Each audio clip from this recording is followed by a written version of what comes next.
Oh my goodness, now that is a good looking bike. No wait, I think the right hand side is even better. Although that face is rather menacing. But from the top you can see its gorgeous figure. Although the rear does do cool tricks. Wait here, listen to this.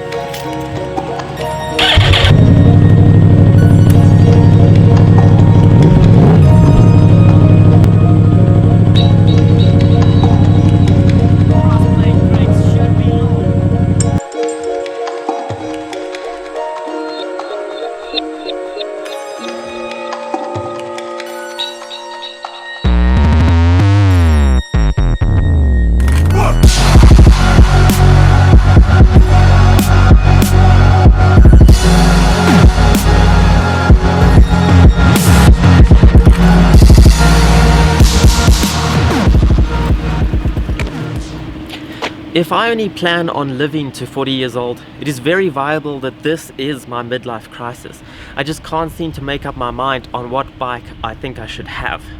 And you see, a lot of you were upset when I decided to get rid of the R6 and said that I would regret it. And although that I really do miss the sport bike life, it was definitely time for the R6 to go. But a while back, this happened. My goal for my next bike has to be a 2012 Yamaha R1, and then this happened. I got an MT-09 and I just can't seem to make up my mind on what bike I think I should have, and I think it is a midlife crisis. However, I did lie to you. I said that my dream bike was a 2012 R1 and this is actually a 2013, but close enough, right? So let's do a quick overlook of the R1. It's half blue and half grey. It is the facelifted version that was introduced in 2012, which means that it has the mean eyes and not the cute eyes. It also has these sort of LED type strips and the cutout here.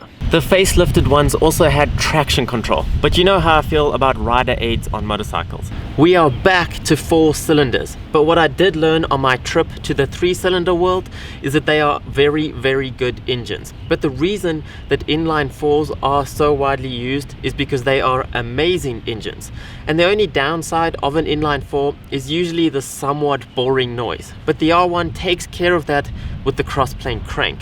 And you would not believe that these are in fact two brothers exhaust pipes, because they have been debadged and also they have been run over about 7 times with a tractor, so there are infinite dents on them. But they do sound incredible. I would like to change them out, but there's never been a bike more fitting to have two brothers exhausts on them, because these two are in fact brothers, and even more, they are identical twins born only about 10 minutes apart. It is my dream to move to Austin, Texas in the US, and this bike is doing everything it can to make me feel more at home if I ever do get to move there, because it is forcing me to learn the imperial system. Currently the engine temp is in Fahrenheit and not Celsius like I am used to. And although I do believe you can change it back on some models, I am having a difficult time trying to figure out how to put it into a number that doesn't force me to do difficult maths every time I glance down or think that it is overheating severely. This is also the first road bike that I've ever had that doesn't have a pass button or a hazard light button on the handlebars. There is the marking of where it should have been, but the button itself is nowhere to be found. I do believe that this is because it might have been intended for the US market, which would also explain the Fahrenheit, but you guys will have to let me know. You guys will also be happy to know that this bike has flush mount indicators already, because that was the #1 requested thing for me to change on the R6, and I got complaint after complaint after complaint, especially on Instagram, so hopefully this helps you sleep better at night. As well as a complimentary integrated taillight. You might have noticed that it's also missing a rear seat and passenger foot pegs, and although I am trying to source a pair, it does mean that it has this clean looking seat cowl made out of fiberglass that is actually about 3 times heavier than you'd probably expect it to be. The tank pad is also horribly skew and is messing with my OCD. Unfortunately, the tank is also missing its badges because somebody decided to debadge it, but I have already ordered those. But other than that, it was just extremely dirty when I got it. So we spent about the first week just cleaning, but now it's much better. We also have de-stickered it because the previous owner put a Yamaha sticker just about everywhere there was an open piece of land. It also had red pinstriping, which we got rid of very quickly. But other than that, it's just got fresh rubber, fresh grips, and it needed a new battery desperately. But you might be wondering why I got rid of the MT-09 so quickly and what was wrong with it. But the truth is that there was nothing wrong with the MT-09. It was an amazing motorcycle, and the sad part is that I was probably just starting to figure out what it was good for and how to enjoy it. But the thing is that I just missed sport bikes so much. They are such amazing bikes, and you never feel like you've bitten off more than you can chew. They are so solid, so beautiful, so fast, and for some reason I just like the fact that there always feels like there's far more ability within them than I could actually use. So this bike does have a somewhat of a rough history and a lot of miles on the clock. This bike has around 35,000 kilometers, or I think it's about 21,000 miles on the clock. And I know somebody's going to say that their uncle has a Fireblade with 222,000 Ks on the clock and it still doesn't use a drop of oil. But the thing is, to me, this is a lot of mileage. I wouldn't normally buy a bike with this much mileage, but the reason that I did choose this one is because I don't plan on keeping it even a year. So hopefully it should be good for that length of time.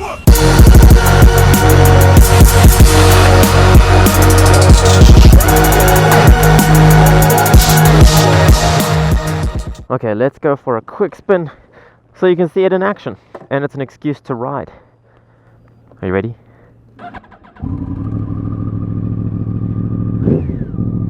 That hasn't gotten old so far. The most disappointing thing about the R1 so far is that I listen so intently to this crossplane crank while riding, and I feel like this is such a special motorbike. So I expect that every time I ride past a car that they should be stopping to listen to this thing and stare at it, and nobody seems as excited as I am. So that's pretty disappointing. But I really did miss this position. This has got to be the best position in the world. So the MT-09 really did challenge me with photos. It forced me to find new angles with a funny looking bike and to find cool locations where it fit in. Where this is just so beautiful from every angle that it's almost like cheating with photography. But what I absolutely love about sport bikes and taking photos is the drama. They are such dramatic things. From the way that they look to the way that they act, like trying to get to a location in traffic and they're overheating. There's nothing more dramatic than that, in my opinion.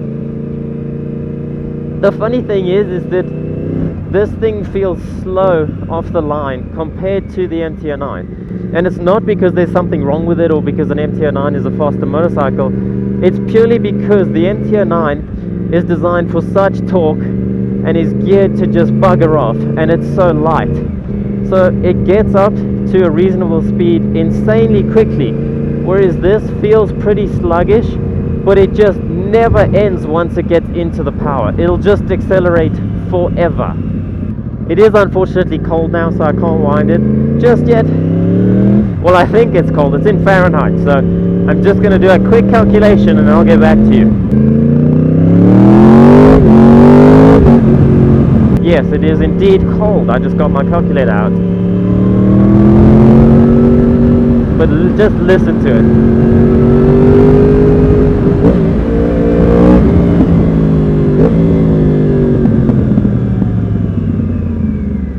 But anyway, hopefully this is the end of my midlife crisis, and I will try to channel my crisis away from motorcycles. But please don't forget to like this video if you are as excited about the R1 as I am, and thank you for watching.